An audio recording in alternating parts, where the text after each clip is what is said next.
Good morning. So welcome to another installment of Sisters of the Yam, a co-reading experience with me, Tumelo, and Gozi. Hi. Yay. So we're a bit late today because, we needed to check in on each other because that's what we need to do, right? Because, we keep saying it at the beginning of almost every video that the work is hard, the work is heavy. So we just need to check in on each other and just be like, are you okay? What's happening, I also kind of feel like I have that anxiety. I would like, we'll be on this week and then we'll be like next week lockdown ends and then next week there'll be like extensions. I'm just like, whew. Anyway, what we decided to do, because yesterday we had technical difficulties, we decided to just put in so until like 11:30 today we'll do, so it's like 25 minutes, we'll do the chapter, the 11th chapter on healing, what we didn't get to do. And I was kind of glad that we we were pulled out of it, because it did feel like yeah. So Gazi, do you maybe? It really did. Mm-hmm. Because you know what? I'm just gonna confess that I'm also kind of glad that technology failed us, because the chapter affected me so deeply. I actually ended up like crying afterwards, and like Dearest Dumelo was such a safe and open space for me to be able to talk about some of these things that the chapter brought up. So I'm super glad that we can pick it up today in a more calm energy, and yeah. Yes. Yeah. So I don't know, Ngozi, did you have like a point that you wanted to maybe start out or continue from? I think no. Okay. I don't think so. I think you can go ahead. Yeah, please Okay. go ahead. So for me, a big thing is healing in the absence of closure, and that's like a huge thing. So I wanted us to talk about that a bit, because I know a lot of us struggle with being hurt or feeling pain or whatever, and then the people that cause that pain are not then willing or able to give us the type of closure that we need to heal, right? Or to let go, or to forgive them, right? Because the chapter's on forgiveness. And then what do you do? How do you then not carry this burden, not carry this pain, and not put it on your heart? And whenever you, because you know how it works out, whenever you think about them, you're just like and then and then yeah, that type of thing. And sometimes it's subconscious, sometimes it's like you don't realize, until their name comes up, or you pass by a place where you experience something with them, or type of thing. So how do we then forgive in situations like that? I think I want to open it up, so that we can just like brainstorm. Dudu is here, welcome. Lolo is also here, welcome.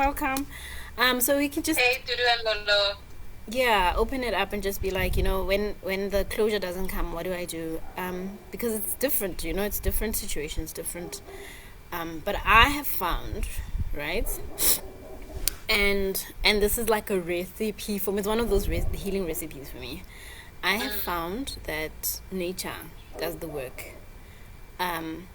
So when somebody doesn't give the closure, give the apology, or they're not able to be there so that I can apologize, right? Then I just do it out. I just throw it into the universe, right? So I'll go to like a secluded place, where like no man's land, right? Where there's nobody, it's nobody's house, it's nobody's anything. I prefer like water, sometimes mountains. So that's why I like hiking so much. So water, and mountains, and then you go and then you just sit and then you just let it go. Goes back to that poem, just let it go, right? And then yeah, so forgive, and again, it starts with forgiving yourself. So to be able to forgive others, you need to forgive yourself. So forgive yourself first for like holding on to all the pain, to holding on to the grudges, to holding on to the bitterness, and then just speak out. First chapter that we did was about talking. I mean, and sometimes talking to people, they won't understand, so just talking into the universe, right?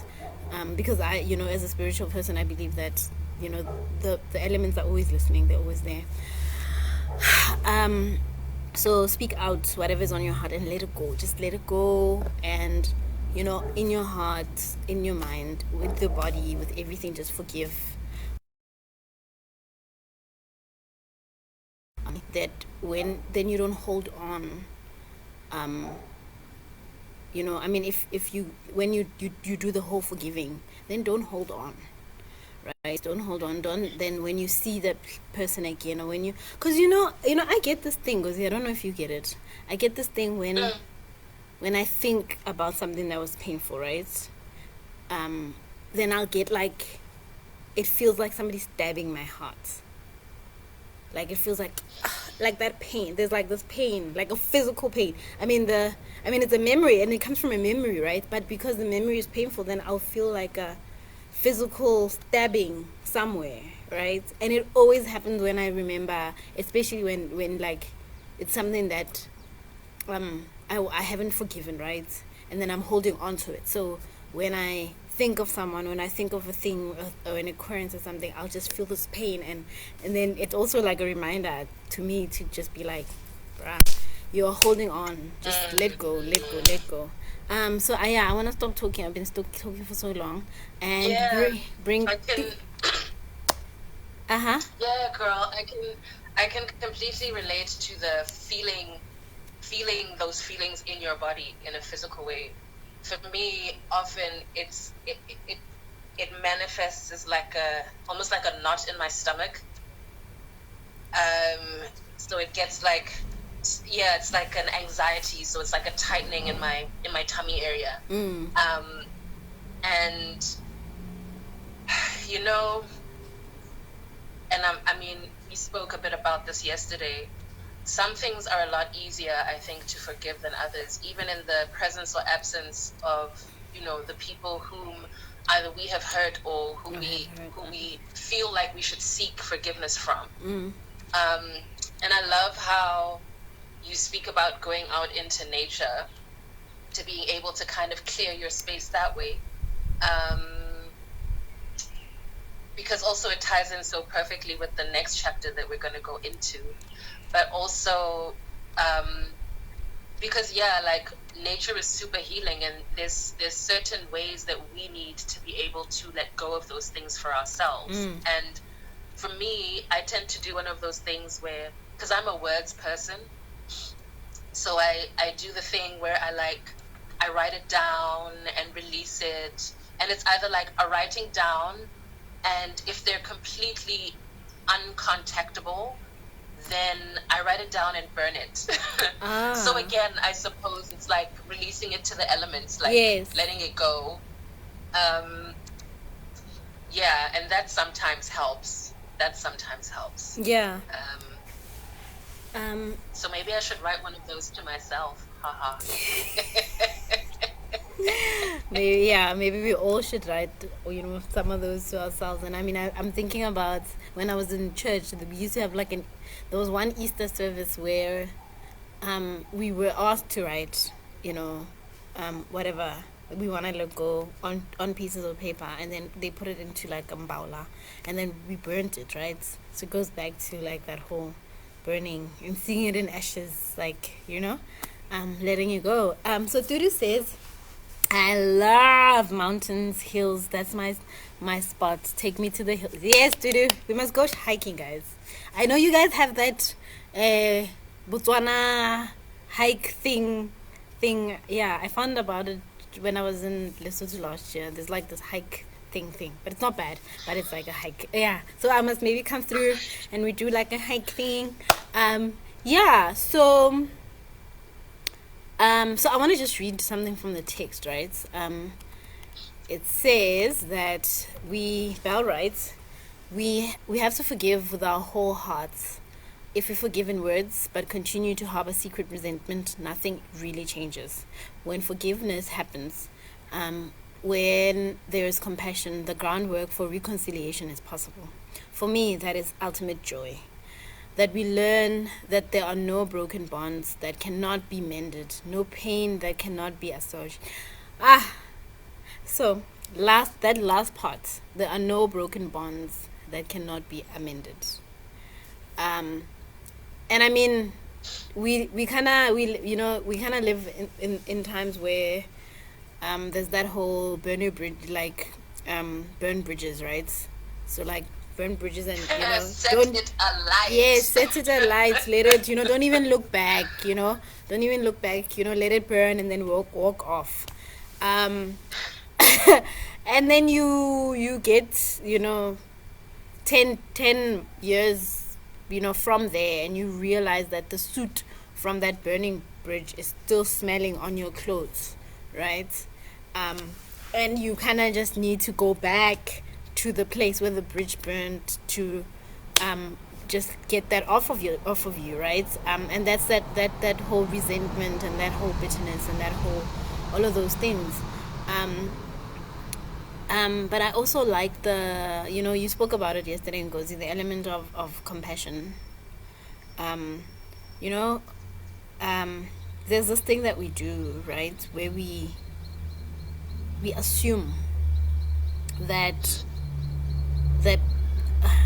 well, and it's usually because we've heard from other people or have been told from other people, where somebody will be like, this sister is like this because this brother left her, right? So then, or the sister's like this because something happened in her childhood or whatever. And I mean, the sister now is like an adult trying to just live her life. And I feel like things like that, those continuous narratives of just us reminding, I mean, even if we don't do it to their faces, but I mean, we all know when things are being said about us, people might not come and say them to us, but we all kind of like feel the weight. It's one of those things where you walk into a room and everybody goes silent, and that type of thing. You kind of feel it, right? And I feel like when we do that to people, when we continue narratives, it's so important for me when I meet someone, even if I've heard things about them, right? Even if it's the worst things that I've heard, that I dissociate myself from that, and I meet a new person, and I meet a person that I've never met before, and I allow them to be whoever they can be in that space, right? So that they don't feel like they need to first,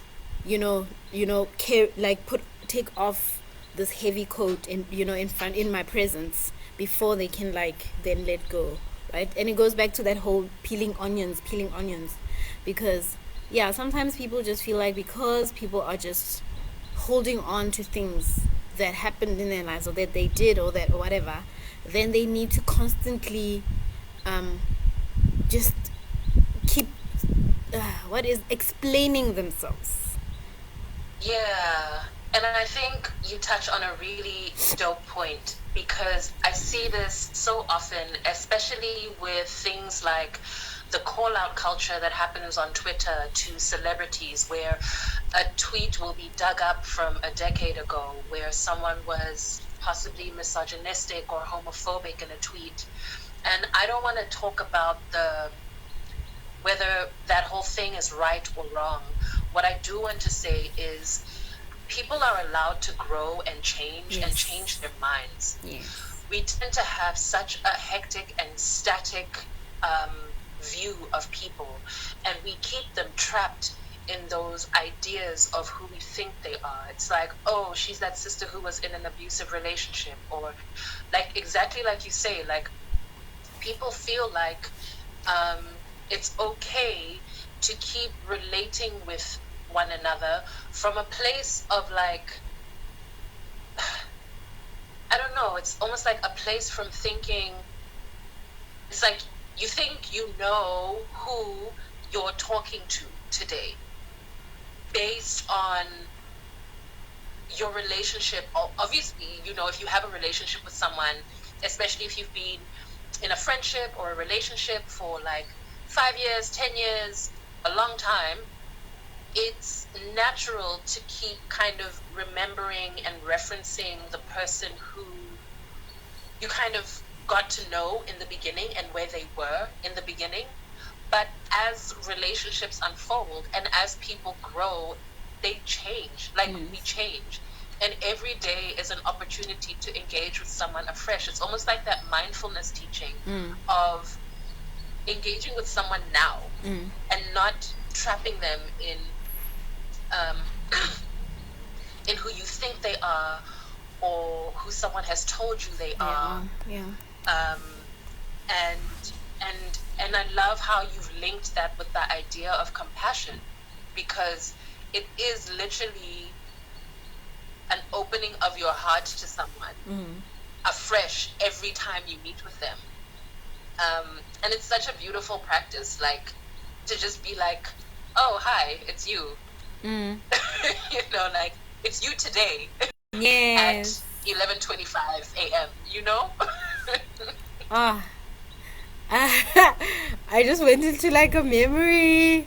So when you like, oh hi, there's a lover that I used to do that with, um, like I'll just be sitting, and then, I'll catch him looking at me, right, and then I'll be just like, hey, right, like afraid, like we'll be sitting the whole day together, and then I'll just be like, how are you, like, because it's like a uh, new moment, and I'm just like, hi, just now we're here, right, we're not in 2 hours ago, yeah. we're like in a new moment. So I want to bring Tudu in. She says, I also allow people to be who they are, no matter what I've heard about them from someone else. I have a very public messy past, law. And Haburone is small girls, I've heard this from Gozi as well. She's always like, girl, Haburoni is small. It's a tiny, tiny, teeny, tiny, tiny pond. Right? So I know very well what it is like to be treated that way, where people judge you because of what they have heard about you. I try not to do that to others. So important. So important. And then from this, right? It's that whole thing of, I always, it is my thinking that if you've been through a painful situation, right? If you've been through something that has hurt you and it has been painful and it has been, you know, you would never, from like your conscious state, want anybody else to experience something like that. Never. And I don't know how this works, right? I don't know how this works. But that's me. That's how I feel. But also over the years, I've realized that it's not a universal thing, right? Yeah, it's not a universal thing, and I yeah, and when you try to explain you to understand situations, you obviously link them, to scenario. And there was this one time with the fathers of one of my kids, and because he had grown up without his dad, right? I just could not understand, for the love of me, right? I could not understand then why he would choose to not be present when he had, not had a father present in his life. But I mean, after like having a lot of conversations, I realized that actually it's not like umbrella term. It's not a thing that works for everybody. Also, the different traumas in having like somebody, the absence of like a parental figure can affect you in different ways. So yeah, but basically I would never understand why but I know it happens, right? I mean, I've heard it, I've heard about it, I've seen it where people would be like, yeah. Actually, here's an example. So there was one time, Ngozi, I'm so sorry, I'm talking so much, but there was this one time. Girl, go ahead. Linda, I want the tea. There was this one time I knew this guy, right? And he was like a big shot in the IT industry, and was dating a friend of mine. And one day we had lunch, and he was just like, I used to sleep on the benches in the library on campus to make it where I am. I had it really, really hard, right? And then he was like, we were talking about funding something, right? His company funding something, and he's like, that's why I just will not just throw money at people, right? People need to work. People need to know what it feels like to suffer the way that I suffered. And I was just like, oh, hey, really? Like, you know how it is, right? You know how it is to not have a place to sleep, to not have food in your tummy, to not all of those things. And then you were just like, yeah, everybody else must just live that life too. And then you're just like, yeah. Yeah, that's hectic. That's hectic and quite, yeah, that's hectic. So I feel like one of the, I can't remember who said this. I can't remember who said this, but it came up. It's one of these super amazing elders, women elders of ours. May even be an ancestor now. But she said something like, it's the same thing that women sometimes do to each other, where you'll find that mother-in-law will be completely horrible to Magoti, to Ngwetsi. For what reason? We're not sure, but there's that thing of like, no, perhaps because her own relationship with her mother-in-law was fraught with so much tension and trauma, she insists on ensuring that her daughter-in-law also must work hard and, must just suffer. Because she also suffered, so now the daughter-in-law must also suffer.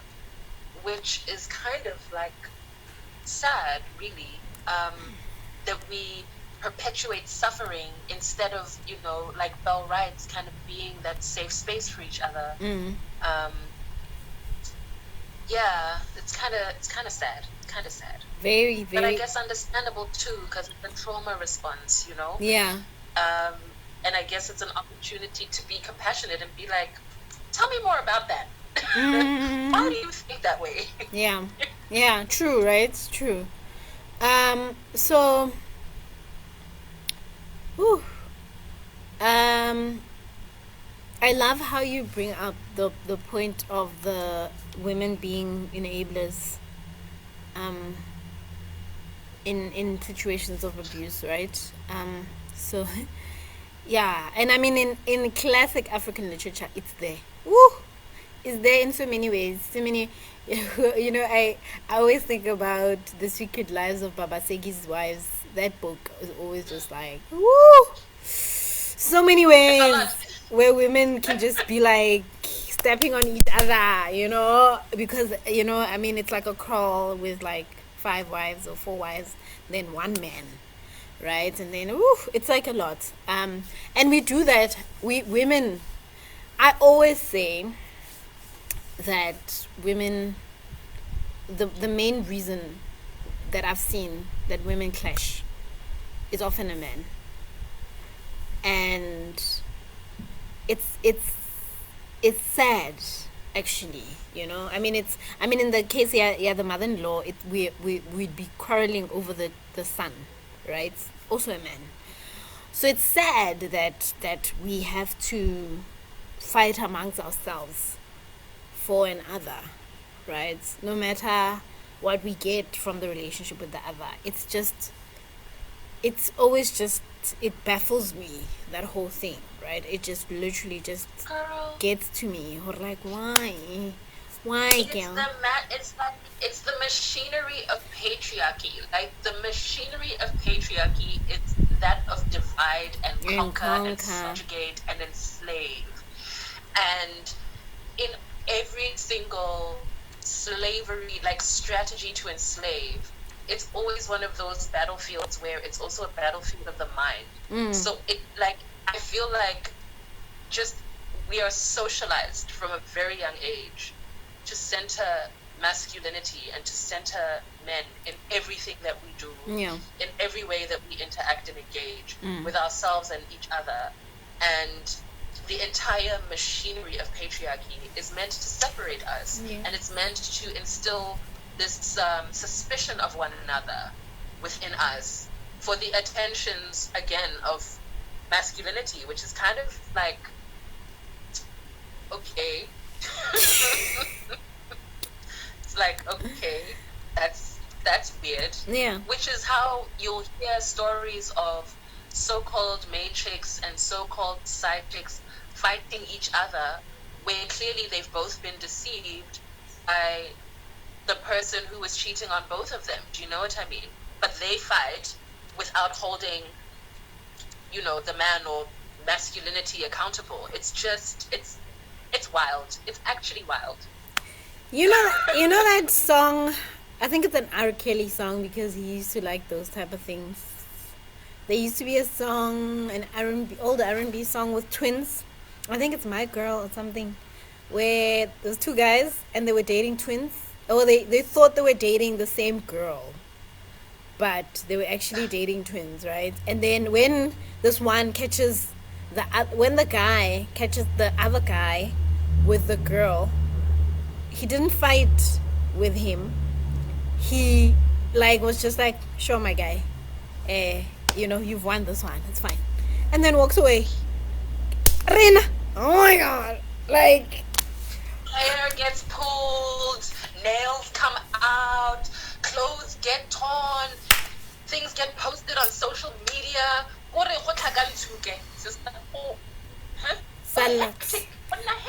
Hectic, fire, and you just let go, guys, just let go, let these people go, the same way where they're just like lots of fish in the sea. Yeah, okay, yeah, bad example, but but just let go, guys, let go.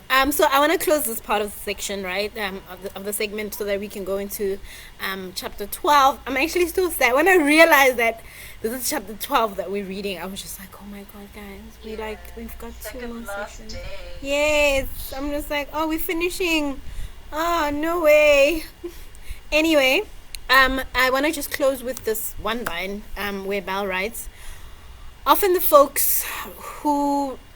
when folks wrong us, they engage in self-punishment by no longer allowing themselves to experience our love and care. They may feel unworthy of our kindness. Forgiveness enables the restoration of mutual harmony. We can both start over again on an equal footing, no longer separated by whatever wrong occurred. And I feel like this is so important because, it happened. It happened to me. It's happened to me where I've wronged somebody, and then even if they say, I've forgiven you, hey, and they're normal, I'm just like, no, it's not true. It's not truthful. It's fake, So you're just like, I still need to hold that shield, and yeah, because I just don't expect them to still be loving and caring towards me because of whatever I've done to them. So we started off today by saying, how, just speaking about how to heal or forgive when the other person doesn't come and ask for the forgiveness or give the forgiveness. But when that actually happens, sometimes it's, and that's why sometimes when you see that there's something wrong in your interaction with other people, you need to just maybe ask and be like, are you okay? You spoke about it the other day, because you just checking in, like, are you okay? I'm feeling insecure because of how we are now, and it just doesn't feel right. So are we, let me know, are we okay? And so that when there is something wrong, then we can just find paths to forgive, and then be able to move on. Yeah. No, definitely. Definitely. I think again, you've touched on such a beautiful point to close with, and I won't talk too long, but just to echo or mirror um, what you were saying about allowing ourselves to be forgiven, you know, because I know I do it as well sometimes when I've wronged someone and they're like, no, it's cool, we're cool. I also do the thing where I'm like, are you sure? Yeah. And it's True. like, yeah, it's okay. If the other person has given you, it goes right back to that thing of like, if the other person has forgiven you, then you must also forgive yourself and allow other people to forgive you, allow the relationship to go back to, maybe it won't be exactly the same as it always was, but at least at least the relationship will be there. Because I guess that's the point of forgiveness in some ways, and not in all instances, because you can forgive someone and not necessarily decide to carry on to be in a To be in a relationship relationship with them. Yeah. with them. But just that peace of mind and that being okay with being forgiven, because it's such a graceful and gracious thing, and a humbling thing to be forgiven when you've been the one who's done something wrong, you know? Yes. I love. Thank you so much for that whole, just reminding us that sometimes we fall short of grace, right? I don't know where that comes from. Probably the Bible, but Yep.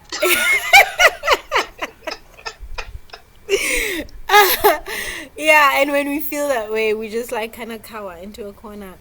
So I don't want to ruin it, but I want to just then go into chapter 12, which is why we're here today, right? So chapter 12 is titled "Touching the Earth." And guys, when I realized that is a chapter on gardening and all those things that renew our spirits, those climbing those mountains, that water, the natural elements, I was so happy. I was just like, whew. I was also, because yesterday was so heavy, was just like relieved. Yeah. Yeah. I was just relieved. I was just like, whoo, yes, guys, yes, light stuff, and I'm excited. I'm actually glad I'm doing this chapter because it's we a lot of us have been in lockdown, and I know that Duru has a garden, and I know that Ngozi, how's your garden going? So what happened was, I ended up, at the moment I'm maintaining my mom's garden, and she allowed me to have a little plot, so I could plant some veggies, but I haven't yet gotten to the planting, but I'm watering and maintaining Yes. my mom's garden. Yes. So at least I'm getting some nature in. Yes. Getting some nature in. And I'll open with something that somebody said to me when I was having a really, really, really hard time at work, right? A couple of years ago. So yeah. And if you know me closely, right, you know that my job is my pride and joy. I love my job. I love my job. I'm one of those people that just look forward to That's going so into. beautiful to hear. Yes. Wow. That's so dope. Yeah. I love my job. So I wake up and I'm like, I'm going to work. I was talking to one of my colleagues yesterday, and there's only 5 of us in the office. And that's what makes my job so cool, because there's only 5 of us. So I don't have to. I'm also an introvert, so just dealing with 5 people is great. But then at some point, I was having a hard time at work, and I went to see one of my friends, right? That is community for me. And I went to see her, and I was just like, Nomsa, this is what's happening, and I don't know, and then the son Lebo was there as well, and he's 25. Best advice I've ever gotten from a 25-year-old, guys. And then he was just like, so what do you like? right? So what are the things that you like? And we're like alike, right? We like nature. We like going out. We go out on like trips a lot into nature, and we heal through nature. And then I'm like, obviously, nature. And then he's like, so the stuff that you like in nature, you need to then start bringing them into your spaces where they are not there, right? He's like, at work, because you're feeling so overwhelmed, you need to just maybe have a small garden in your office. Guys, best advice ever gotten from a 25-year-old, I promise you. What I did then was I got like small plants, and then I had like a tabletop in my office, and then it turned into a jungle, which was beautiful, right? Because I had like 20 plants there. And because I also have like an open door policy, everybody who'd pass by my office would be like, oh my God, this is so beautiful, all these plants. But it was just so healing to walk into my office every day. It was just like such a thing. Plants have the vibes, sister. Yeah. Plants have the vibes. They have the vibes. There's a GIF that's been kind of doing the rounds. I saw it on my one friend's social media page of it's like a sped up visual of houseplants moving. So it's like plants move, girl. I had no idea that they like on their own without the wind, as they grow and as they like turn towards the sun and stuff, like they move. Yes. Which I found to be, I mean, it's kind of like one of those things. Yes. But it's also like, oh alive. My God, yeah. But it's so like, they're so beautiful and so healing, and they give us oxygen, and oxygen is good for us. And just all of the stillness and the way they just are still, but also growing and alive and vibrant at the same time. It's such like a dope metaphor for everything. Just on that whole plants, I learned something recently, where Musa was telling me that trees actually make. So they bought me in the office like a tree for my birthday last year, and she was saying to me, trees are so considerate, right? They like feel each other. So if you put trees next to each other, like very close next to each other, the moment they feel the other tree next to them, they'll like retract. They'll like stop growing that way, because they know that other tree also needs space to grow. And I was just like, it's beautiful. It's like that thing that Khalil Gibran writes about love, right? And about how what does he say? The cypress and there's a cypress, and I'm gonna try find it. But he says something about the cypress and another big tree never growing in one another's shadow. It's like you love someone, but you don't encroach upon their space. And it's such a beautiful metaphor, because I've also heard about certain trees and certain forests in the rainforest, I think, of South America, how if they belong to a similar or the same root system, they actually communicate through the root system.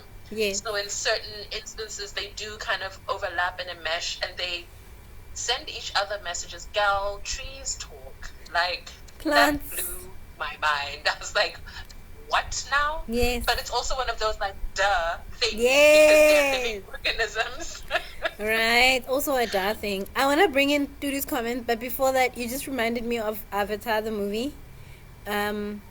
Yes, home tree. Guys, I loved it. You know that scene where they're praying, where they just like, and they're swaying. Oh my days, sister.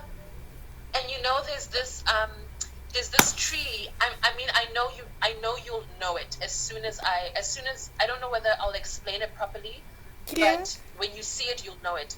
It's like, usually it appears in a circle, and it's like in a circle, and then it's this big tree with the branches going up to the edges of the circle, and then the trunk, and then the roots going down to the bottom of the circle. I promise you, you're gonna, as soon as you see it, because it's such a popular symbol. It's So it's like, and then it's like round at the top. Yes, it's like always. It's like every time this tree appears, it's like in a circle. Like it's always in a circle, and it's always got this large, wonderful canopy that reaches to the edge of the circle. Yes. And it's like so Yggdrasil as well. And there's so many like sacred trees and like spiritually badass trees, like the tree of the knowledge of good and evil, the tree of life, Yggdrasil. Like there's all of these dope. Home tree, like trees are dope. That's all. Sorry, I'm not gonna talk. Trees are just like they're everything. I've looked at pictures of like how big baobab can grow, and you'll see the tree right on the picture, and then you'll see the people, and then you'll be like, oh my god, and they'll be like, this is like 1,000-year-old tree. Like, woo, guys. Anyway, Dudu says, I love everything about this chapter. When we love the earth, we are able to love ourselves more fully. Dudu! Oh, that advice to put a planter or garden in the office, Tumelo, also helped me a lot. At my office, I made sure I put a plant there. Cute, succulent, pink cactus, a thing of wonder. And alu, good vibes. And I rearranged my office so that my table was facing Kale Hill. Okay, I guess this is like it's like Mahali's bag in Gaborone.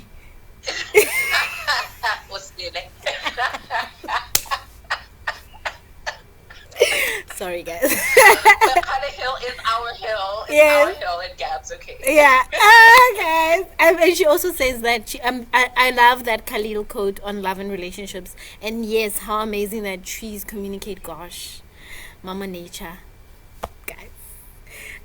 So I love how she says Mama Nature, right? Because everything loving and nurturing and healing is always associated with the mother figure, right? You always see, there's those I've seen like pregnant women paint trees on their stomach, and you've seen like that whole thing that the mother holds us together, right, and and like takes care of, nurtures us, helps us grow. So I want to bring in something interesting. And I'm remembering there used to be this, I know Matsonga still do it, right, where you have a boy child. I don't know why they only just did it with boys.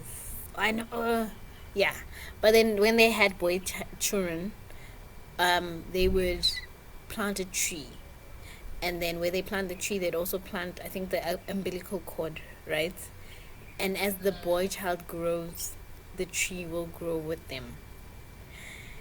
I don't know where I read it or I saw it, or I was just like, oh, guys. That's beautiful, guys. Yeah, but then it also goes back to land, right, which is something that Belle also touches on, because we can't, sometimes it's not possible, and I know we have these movements now where you can have a whole garden, on your balcony, in your kitchen, in small containers, but I swear to you, and I know those of us that have like physical gardens will attest that it's not the same. It's not the same as going outside and stepping onto the soil, feeling the soil, feeling yourself be one with the soil, and everything, the plants, have them around you. It's just not the same with having them there in a corner. I'm not belittling the concept of having them there, because we live in spaces where really, guys, the apartments that I've lived in, it's super hectic, sis. So as one of those spiritual people, I was obsessed with the idea of vibrations for the longest time. Yes. And I don't know about the scientific soundness of all of this, but I read about what's known as, and I don't know whether I'm pronouncing it properly, the Schumann or the Schumann resonances. Uh, And these are, it's like the vibrations of um, the kind of the atmosphere. It's like the earth and the atmosphere. So they vibrate at different frequencies. The higher up you go, I suppose, until you reach the ionosphere. And there's a particular resonance. It's a frequency. I think it's 7.48 hertz or something like that. yeah. That the earth vibrates with. And the New Agers believe that the more contact that human beings have with this vibration, the healthier and happier we become, because we resonate at the same frequency as that of the earth. So literally touching the earth, digging in the earth, playing, rolling, swimming in the ocean, because it's all like vibes, right? And so in the city, you've got the thing about living in cities is that this vibration is then kind of with things such as cars, the vibrations from so many cars moving around, so many TVs being on, so much electricity being used, microwaves, cellular phones. So it's like even just the tarmac covering The road, the the soil, soil, so yeah. you never actually get to touch the ground. So that was an interesting kind of like when you spoke now just about like cities and not belittling, like of course it's a beautiful thing when you have like a rooftop balcony or like a rooftop balcony, like a balcony or a rooftop garden. And you're able to bring nature inside, but I also believe that it's always super beneficial to actually, like even if you go to a park or you just go to like a patch of land, find a tree, if you can, and do that there. And I have conversations sometimes with a number of South African friends of mine who speak again about this issue of land, because I know that the issue of land forms a big part of the discussions about reparations and restitution after apartheid, And one of the things that comes up a lot is even as it sits now in the townships, you will find that like there's no trees in the townships. The townships don't have trees. There's not as much opportunity or even time, for people to garden. Like there's no kind of landscaping, there's no lawns, there's no ponds, there's no rivers. It's a space that's designed to actually make one feel as though it's sorry. Yeah. Sorry. The One of natural young things are people coming in. asked me a question. The kitties are coming in, yeah. So it was like the township was designed specifically to be cut off from nature and from the pleasure and the healing capabilities of being surrounded by nature, just by trees, even something as simple as trees.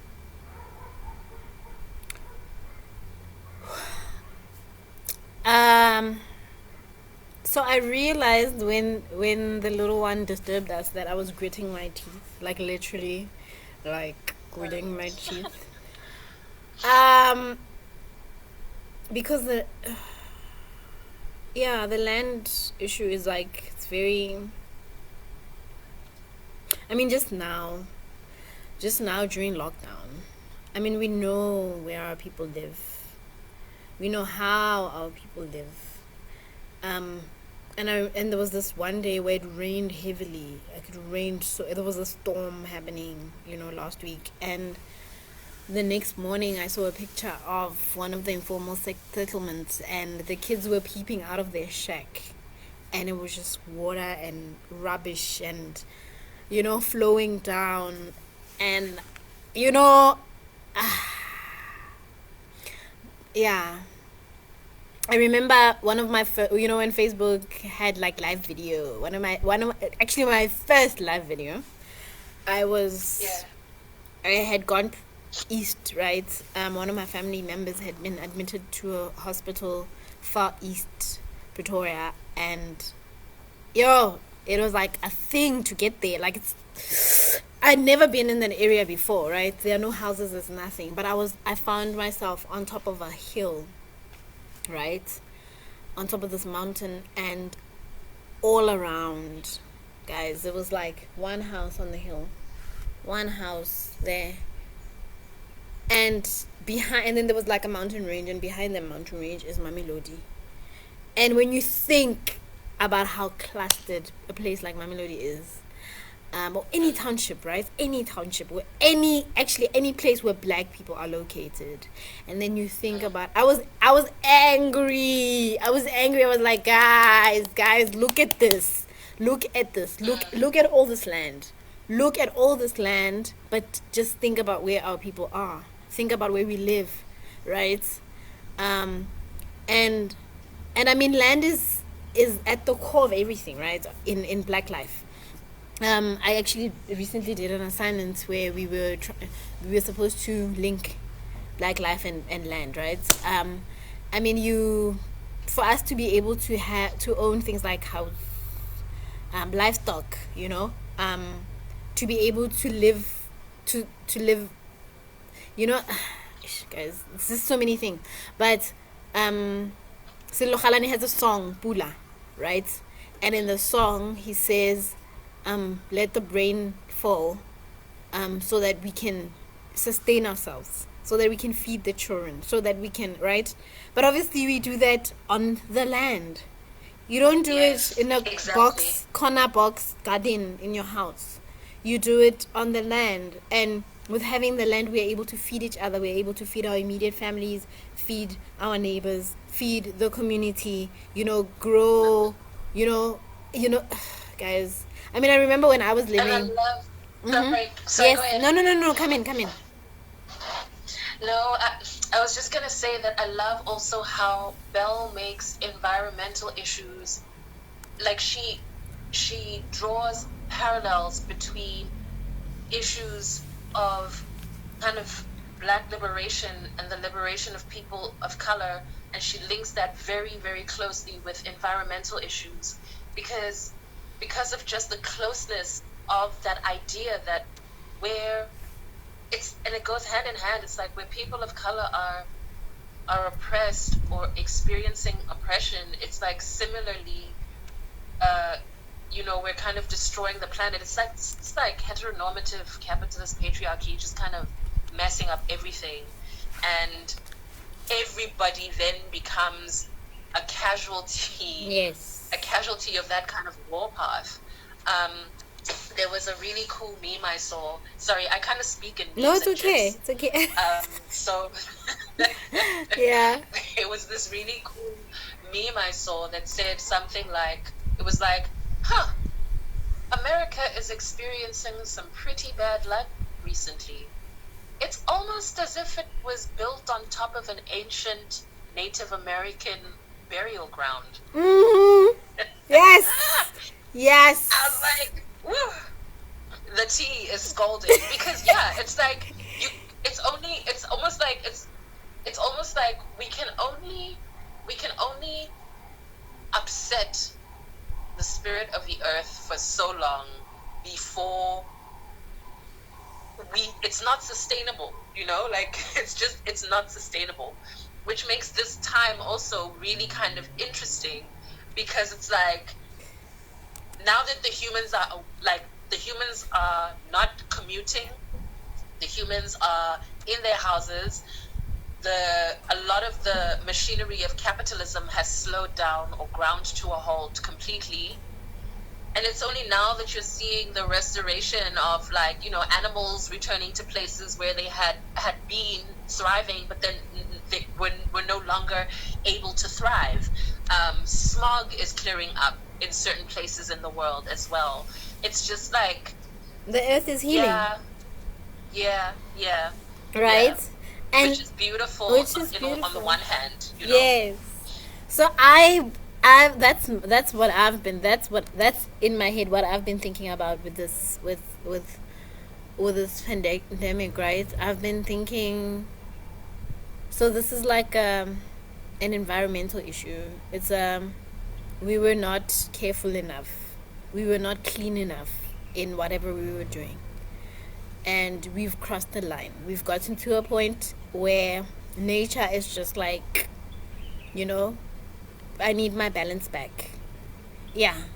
You know how how they say everything was thriving until humans arrived.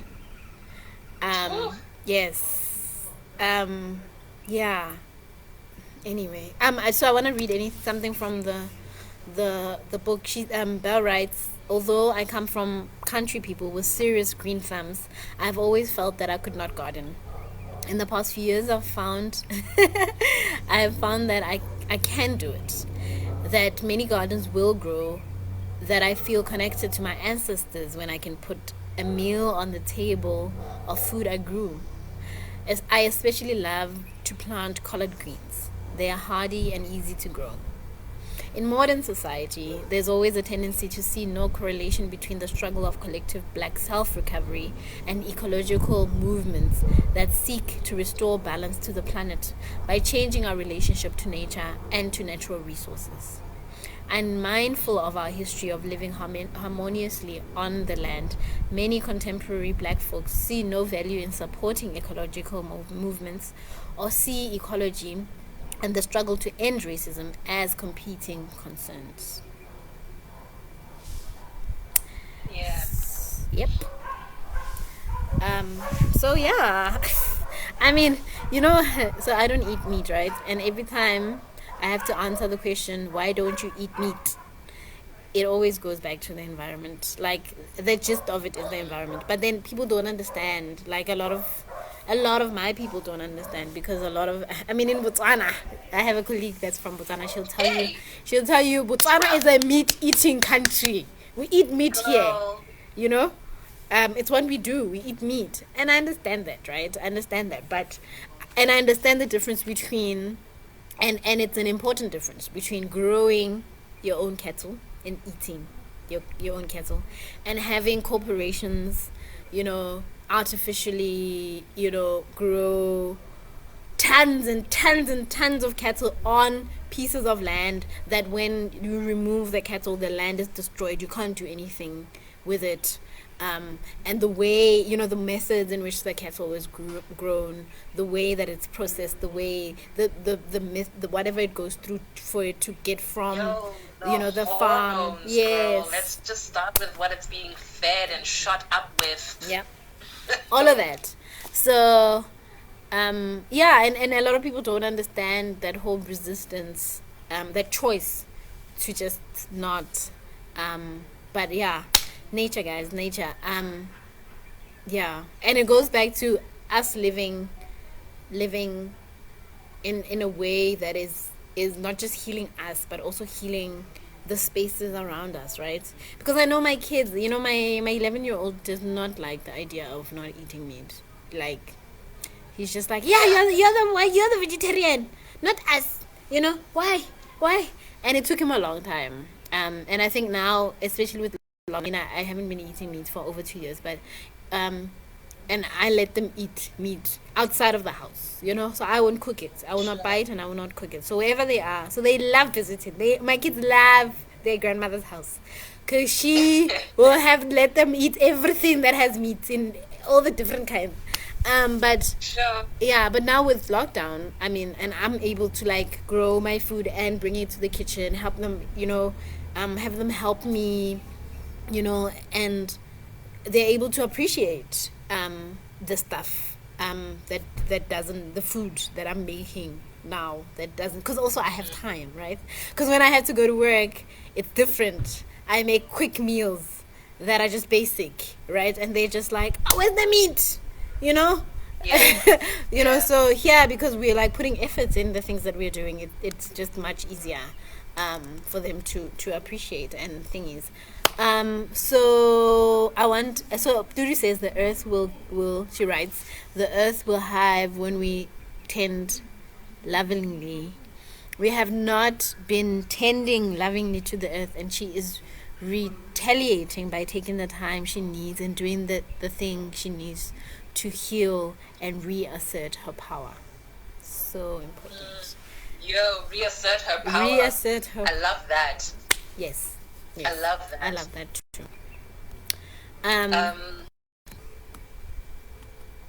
No, there's this. I can't remember. There was something you were saying a little earlier on, as part of the conversation that reminded me of. So there's this sister named Adrienne Marie Brown, and I've been a bit obsessed with her since I started reading Emergent Strategy, like late last year. Yeah. And so she's got 2 books out. There's Emergent Strategy and then Pleasure Activism. So Yes. in Emergent Strategy, she bases a lot of her theories and her models for leadership, for activism, for feminism, in the work of speculative fiction writer Octavia Butler. But, yeah. Which was a really interesting way of interpreting, I think, science fiction context. Yeah. And one of the things that she writes about, that she gets as well from the book and some of her other work that she does, is this thing of looking to nature for basically societal and leadership structures, like an appreciation for diversity, and an understanding of all the different elements and all of the, because I mean, nature exists with systems. There are systems within systems within systems, and all those ecosystems correlate, but they are not the same, and they each do a different thing. So everybody brings a unique perspective and a unique skill to the table, and it feeds each other. Like, it doesn't take away from the system. It works, as a whole. And one can also see, I mean, numerous things have been written about leadership and the way the hive operates, for example, or the way ant colonies operate, or the way, like, schools of fish and, like, flocks of birds can, like, all of them fly in the same direction or swim in the same direction, and then all of them almost immediately at the same time change direction. Yeah. And it's just like, what is that? Like, how can we mimic that kind of agility and, like, just inherent connectedness, with one another? Like, it's super dope. I thought it was super dope that Brown made those, like, correlations as well, in part, like, in her work. Just pretty cool. It is pretty cool. So you're making me think about growing up. And I grew up in the rurals, and I think that's why I like nature so much. I grew up with my one grandmother, and then I moved and lived with my other grandmother while my parents were still putting themselves together, right? And first there was just always a lot of us, right? There was just always a lot of us, always. And I mean, we hear those fun stories of growing up, and there were like 10 of us sleeping on the floor, and you'd like have to jump over what, and that whole thing. I love those stories. Whenever I read pieces like that, I'm like, my childhood, guys. And we never fought, we never went hungry, we never, but also there was the tending to land and tending to animals in my childhood, right? So when I was a child, my grandparents had cows, and we had land, and we were farming and all of that. And I loved that. And then obviously there would be like a river. I won't lie and say I swam in the river. No, I didn't. I was afraid of water. But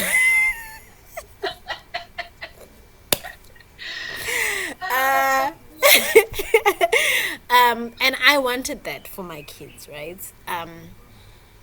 But obviously there's the whole debate of quality education, because in the rural areas, the schools aren't that great, right? They're the least resourced, schools in the country. And because I wanted my kids, I mean, I have the option to go and live there, right?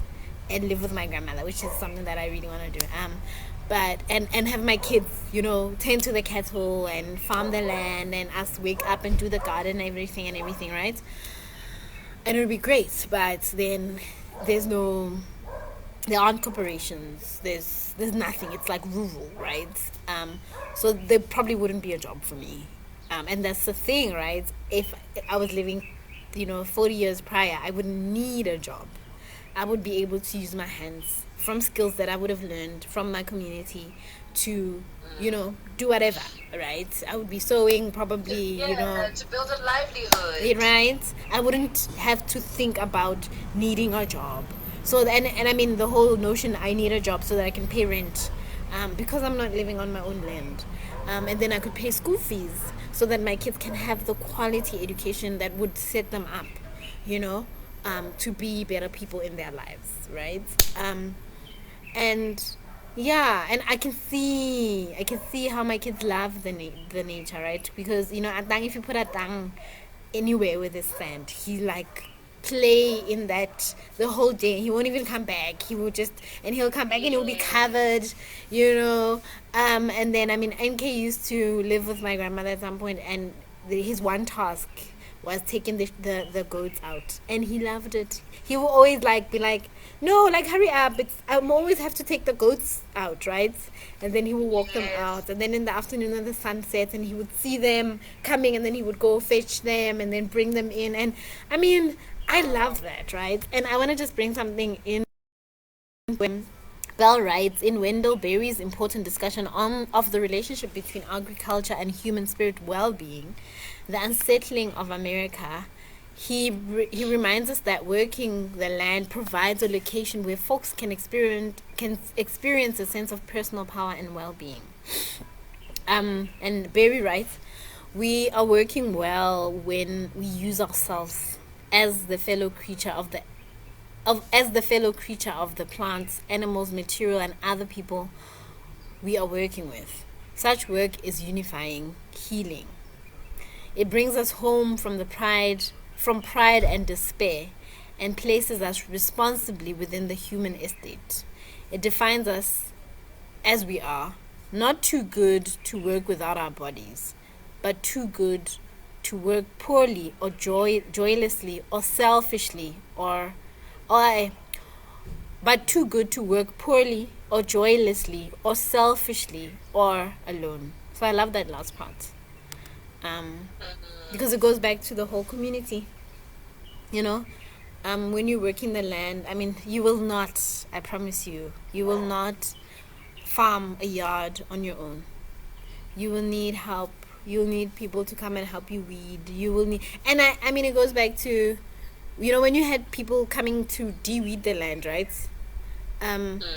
It'll always be such a thing where, and you see it as well if you watched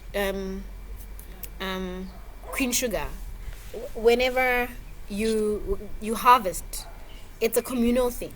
They even have like a harvest breakfast where they eat their full, and then they go out and harvest, and then they come back and celebrate, right? And also at home when we were de-weeding, people would come before the sun rises, and when they are coming in, you make sure there's tea ready. You would also be up before the sun rises, and your grandmother would be like, make sure there's food for these people. And then when the sun is up at 8, make sure there's porridge. At 11, make sure there's lunch. It's a whole thing, because they go, they work, they come back into the household, and then you feed them, right? And then it's not even about are you this food that we are feeding them, are we taking it out of their salary? Because that's how we work now, right? Because I've seen somebody building a house, and I was visiting one of my friends, and he was building a house, and the helpers were going on break, and the wife was like, why are we how did, and I'm just like, why are they not, in my head, I'm like, but why are they not good enough to eat what you guys are eating, right? Yeah. Yeah. They're here to Yeah. build your house. And I mean, yeah, so the labor right now is like, the idea is that somebody's doing something for me and I'm going to pay them. So I shouldn't give them anything extra, right? It's such a departure, sis. And I love how you bring in temporary. Please just, I'm sorry. I'm sorry. Okay. Okay. Okay, great. Yeah, yeah. I'm sorry, sisters. The young person It's has okay. wow. I know, I can hear mine, like, I'm fighting. He's just there, like, Yeah. okay. No, it's okay. You know these Sorry, kids. I was going. Yeah.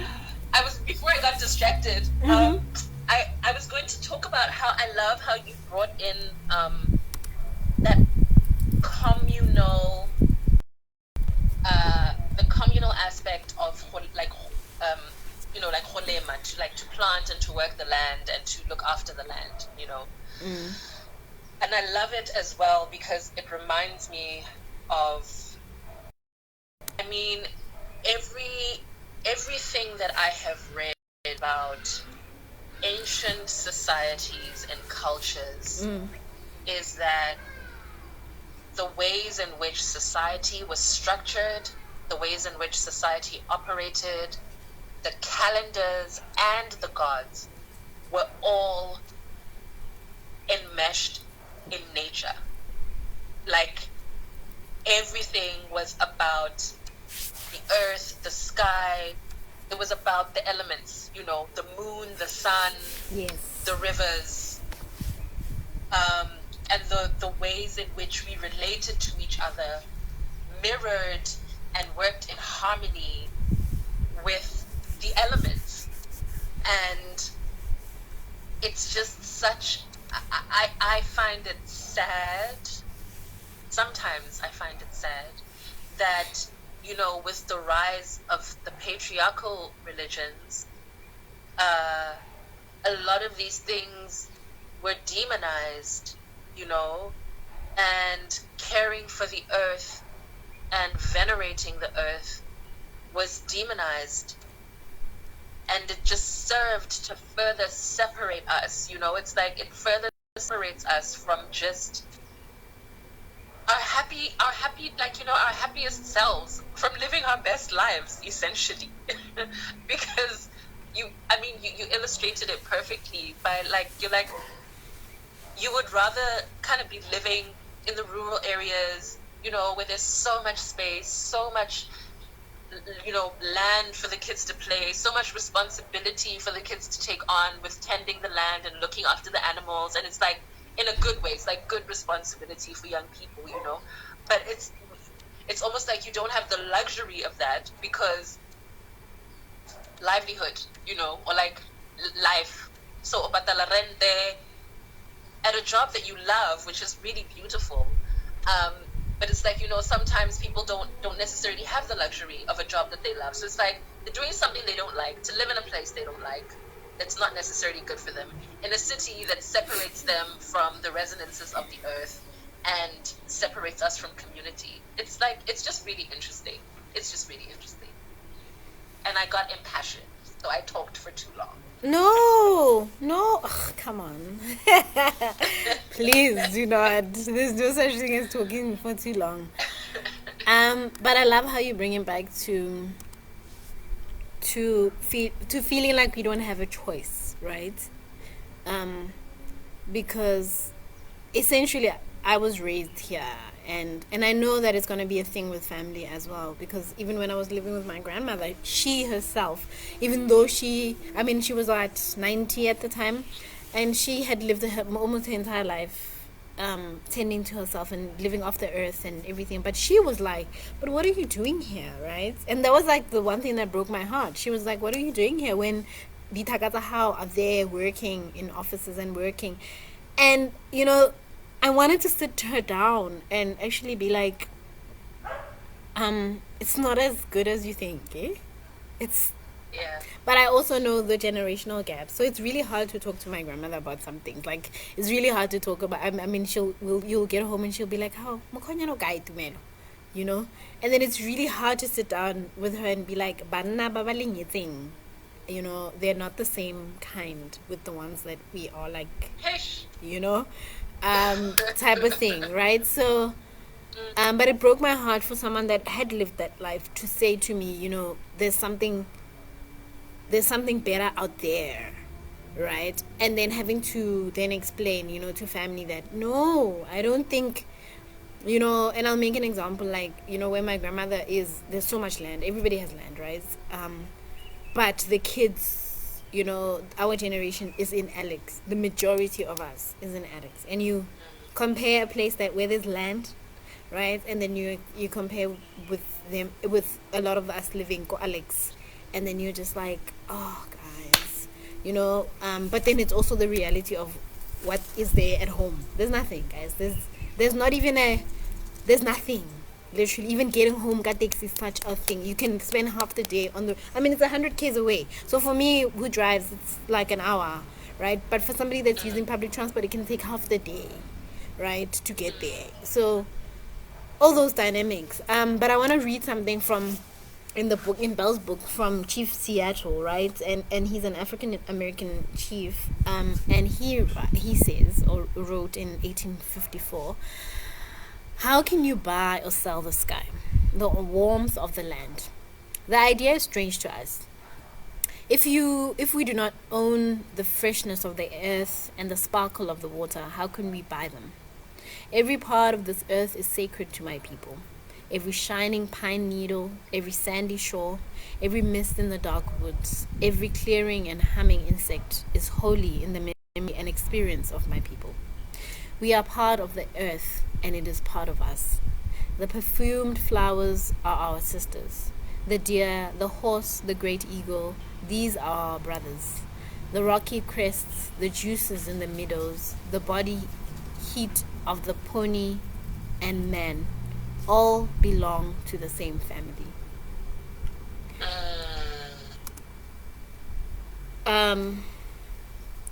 So I mean, if we look at it that way, we are one with nature, and nature is one with us. Yeah. Then, like, I mean, it's meant to be. You are meant. We're meant. Yeah, we're meant to live in those spaces, not on the concrete. Not because it's so cold. I always say how cold. When I was in Joburg, I used to be like, oh, this place is so cold, right? Both in the sense, yeah, there's nowhere where you can sit, and it's just, I mean, if you're sitting on grass or on sand and the sun is out, it's always so warm, right? The warmth from the sun warms the ground, and you are warm. But with concrete, guys, it's cold. It's cold all the time. Cold. Yeah. It's cold, and the minute you walk in between the buildings, it's cold. It's like it's and then it's dark also because there's shade. You never actually get like full on proper sunlight. Yeah. Like, it's depressing. It is depressing, right? Yeah. So we are like, we've got a bit of time left, right? Wow, for the first time. For the first time, yeah. We've got like 10 minutes left. And yeah, basically, I'm just gonna round up and say I loved this chapter. I loved it because even this morning, I mean, every morning since lockdown, or most mornings, because some days I wasn't able to get up,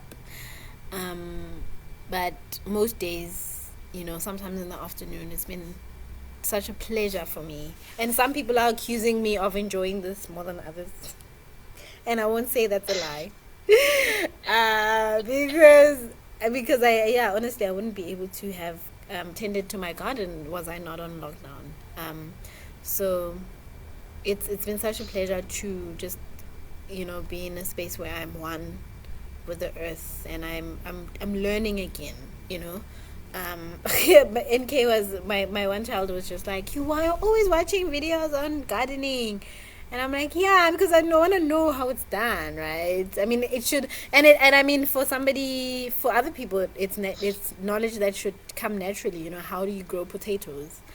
Um, but I mean, my kids, if you ask them, how do you grow potatoes? It's just like you go to the store and you buy it, and then right type of thing. Yeah. Yeah, it's because I mean, you've always gone to the store and bought the potatoes, right? And it's like thinking about things um like the time it grows. I mean, some of these vegetables take half the year to grow. Some of the fruits, I mean, I I have like an apple and apple. I mean, those fruits are gonna take years. Some of them even like I probably won't be living here by the time they like fruit. Um, Yes. yeah, but it's one of those things that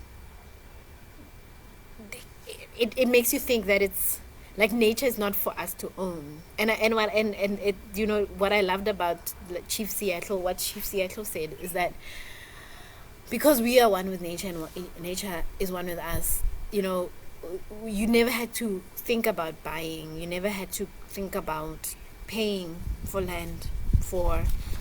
I mean, what I was doing research for something else, and one of the things that I found was that we our people used to move, very sporadic. They'd move all the time, so they'd get to a piece of land, and then set up camp, and then hunt, live, do their things, and then leave. And it's also in Nedi Okorafor's Who Fears Death. There's a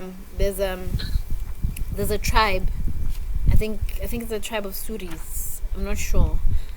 But there's a tribe of people that move with, like, they are protected by a desert storm, which is so beautiful. You know that book, guys? So beautiful. They are protected by a desert storm. So there's like a healer that controls the storm, right?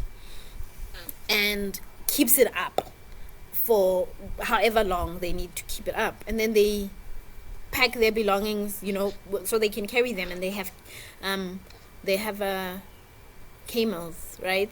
So because they're nomads, they will pack everything, and then whenever they settle, they'll like have the storm up to surround them, to protect them, and then set up camp for a week, a month, whatever. And then sometimes the storm will come down, right? When there's no danger, they'll take this, and then they'll be able to go out and explore and go into other cities and everything, whatever's nearby. But generally, the storm is up. And I mean, when I was reading that, I was thinking about things like Queen Mujaji, how we had healers in our communities who were able to control or manipulate the elements, right? Yes. Yes. And I mean, we used to have a story. My grandmother tells a story of her village when she was a little girl. She says that there used to be an